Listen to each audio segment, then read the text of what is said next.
Mga kaibigan, dito ako ngayon sa ibabaw ng gateway at yan, nakikita nyo, yan yung Ibis Hotel, no? Ibis or Ibis Hotel. Okay, so sa taas po ako, pinaka tuktok ng gateway. Ito makikita mo yan yung Vivaldi, Euro Towers. Okay, at nandito sa harap ko ngayon ang Sagrada di Familia Church, nasa pinakatuktok po ng gateway po, no? Gateway 2 sa Cubao, sa Araneta City, Cubao, Quezon City.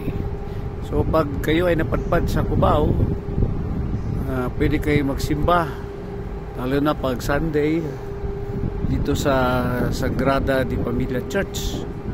So pasyal kayo dito mga kaibigan, no? Ating mga kababayan na mahilig magsimba at kayo ay nasa Cubao lang, so dito po kayo magsimba para mas masaya at mas maganda, no? Pasok tayo sa loob. Yan, ito yung Sagrada di Familia Church. Yan. So pasok tayo.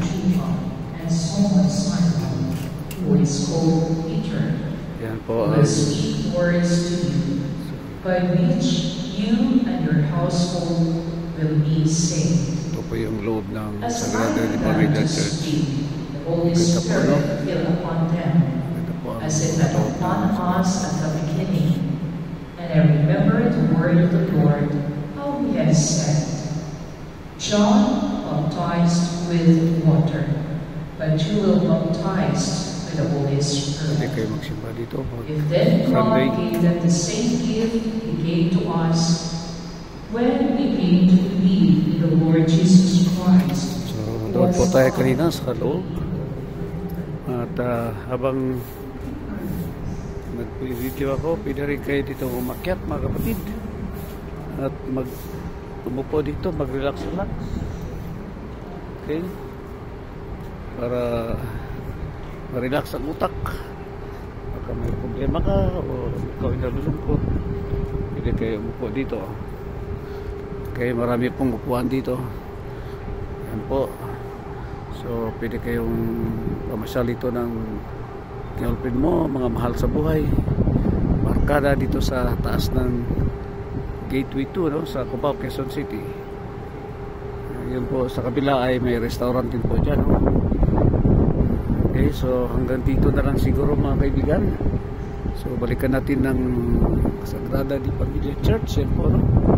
Yan po ang Sagrada di Familia Church. So pasya kayo dito mga kapatid. Okay, at ang konsulan sa Araneta City, Cubao, Quezon City.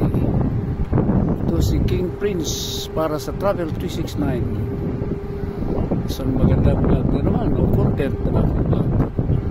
Maraming salamat po. God bless us all. God be the glory. God is good.